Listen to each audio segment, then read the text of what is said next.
If you don't understand this distinction, you'll spend the better part of the next decade buying what looks to be great companies, yet still underperform the people who look quote-unquote boring. You see, the biggest investing wins are rarely about finding the best product. They're about finding the toll booth.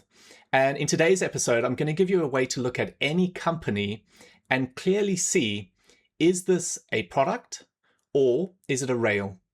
This is episode 2 of the Two Economies. Episode 1 exposed ticker tourism, and today we install the lens, right? It's 3 parts. What a product business actually is, what a rail business actually is, and the 3-level classification system you'll use from now on, which will be your product, Proto-Rail, and rail. By the end, you'll stop arguing about narratives and start classifying businesses like an owner. Last episode, I gave you the owner filter: flow, replace, scale. This episode is where that filter becomes lethal, because flow, replace, scale doesn't just help you analyze, it helps you categorize. And most investors lose from category confusion. They think they're buying a rail, but they're buying a product wearing a rail costume. There are 2 economies running at the same time. The surface economy, which has the products, brands, trends, consumer demand, marketing wars that we see day to day. And then there's the system economy, the rails, the infrastructure, the standards, protocols, choke points, networks, tolls. Products fight for attention. Rails tax what happens after attention. A product company sells a thing, even if it's software, even if it feels essential, it still competes in the surface economy. Products are defined by choice. Consumers can switch, consumers can pause, consumers can substitute. Products live and die by things like brand preference, pricing power, fashion cycles and sentiment, marketing distribution. A product business can be great, but products don't automatically compound like rails, because products need persuasion, whereas rails don't. A sneaker brand is a product. A direct-to-consumer supplement is a product. A streaming platform can be a product. Even a category leader can still be a product. So here's the reframe that fixes your investing brain. Products make money from selling. Rails make money from taxing. And if there's one thing you take away from this episode, it's that. A rail is a business that sits underneath economic activity. It doesn't convince you. It doesn't beg you. It simply exists at the choke point. A rail captures value because it taxes an unavoidable flow: payments, compute, identity, logistics, and it scales with civilization, not just consumer mood. When the world does more, the rail gets paid more. Here's the fastest way to spot a rail. Simply ask yourself, what happens if this disappears?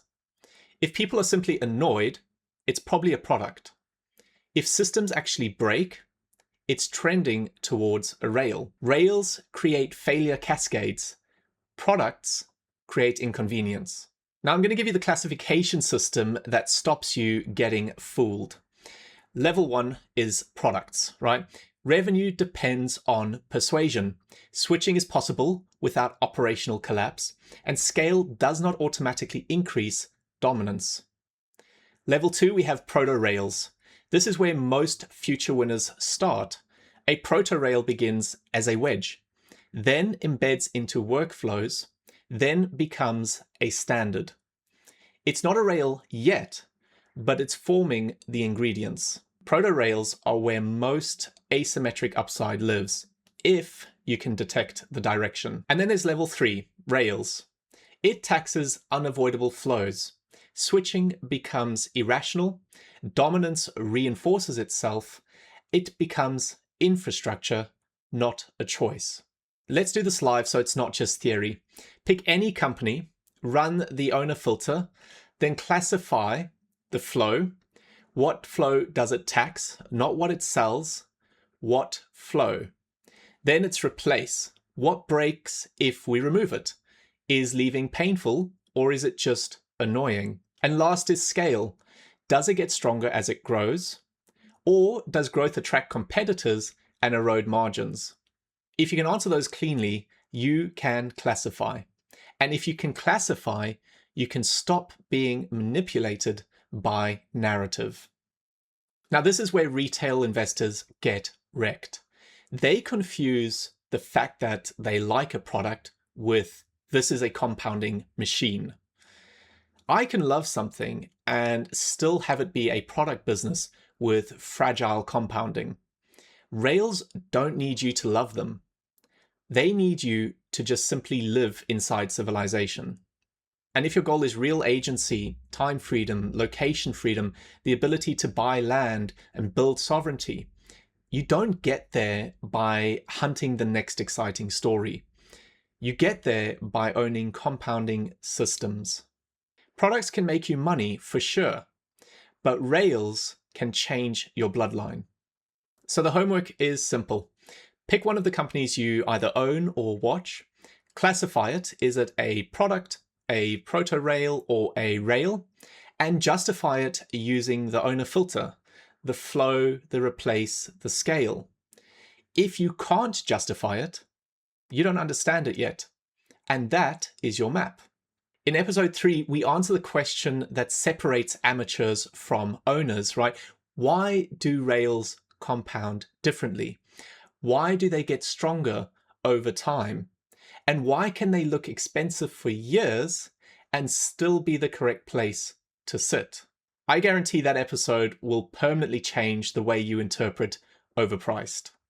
So give us a comment, pick a company, classify it, is it a product, Proto-Rail, rail, and give us your one-line justification around the flow, the replace, and the scale. And if you're building ownership instead of just entertainment, subscribe, and I'll see you in episode 3.